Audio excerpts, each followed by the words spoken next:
Pasar batik Kota Probolinggo tidak hanya terkungkung di dalam kota. Ada loh produk batik dari Kota Probolinggo yang berhasil menembus pasar internasional.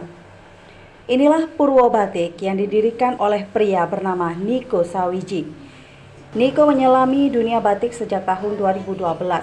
Tanpa terasa, kini terhitung sudah 9 tahun Niko berhasil mengekspor batik buatannya sampai luar negeri, seperti Singapura, Australia, Belanda, dan Eropa. Ditemui Tada Today TV pada Jumat 25 Maret 2022, Niko menyatakan sepenuhnya sadar pentingnya melestarikan kebudayaan Nusantara seperti batik. Maka di tahun 2012, Niko berangkat ke Surabaya untuk mendalami ilmu membatik. Selama sebulan, ia berlatih, kemudian pulang ke Kota Probolinggo dan mendirikan Purwo Batik. Rumah produksi Purwo Batik terletak di Jalan Angguran Jaya, nomor 1133, Kelurahan Kebonsari Kulon, Kecamatan Kanigaran, Kota Probolinggo.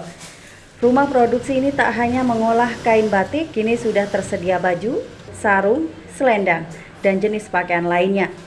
Motif yang menjadi inspirasi Niko awalnya adalah bunga-bunga atau lukisan modern kontemporer.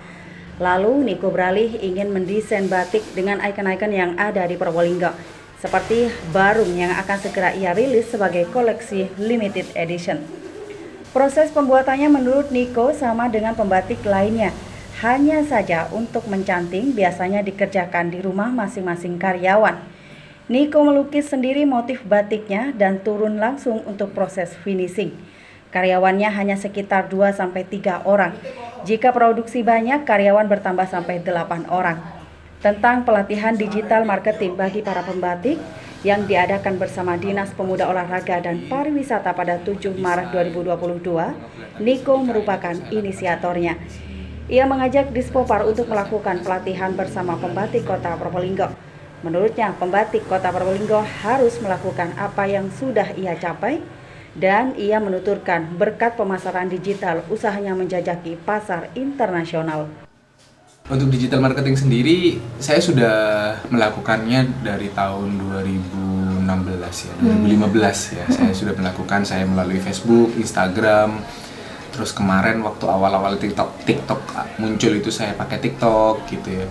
Di snack video juga saya pakai gitu. Terus Google Business saya juga ada.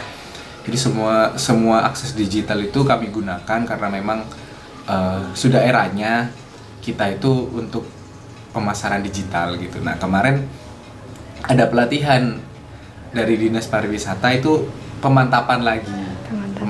Oh, seperti ini ya. Ada yang beberapa hal yang saya belum tahu, akhirnya jadinya tahu seperti ini. Caranya begini gitu. Nah, untuk inovasinya sendiri, untuk di produk sebenarnya tidak hanya di batik sekarang yang saya ciptakan, kita juga launching kaos lukis. Nah, kalau untuk yang konten-konten Instagram itu kebetulan kemarin ada salah satu teman fotografer yang menawarkan jasanya.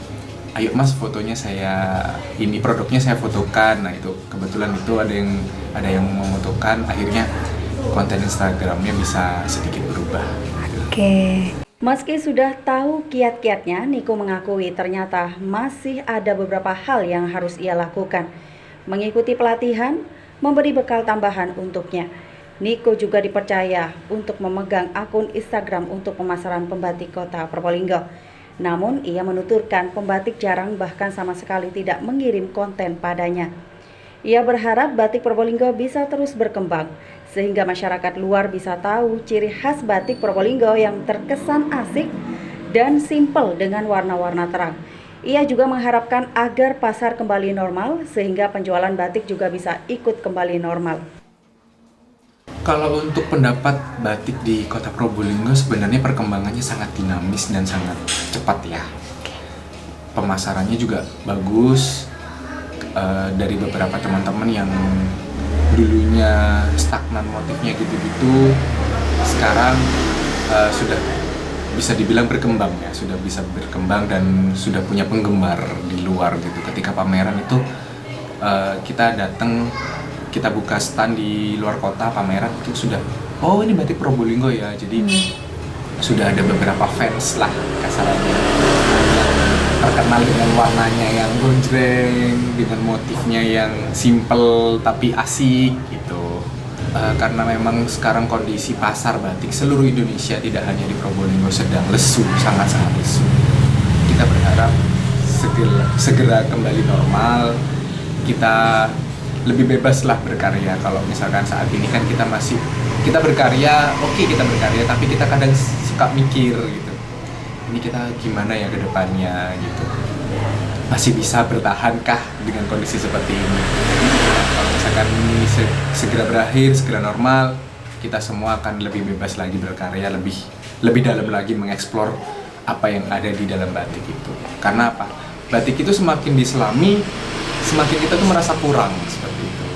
Laporan Alfi Wardah, Tada Today TV.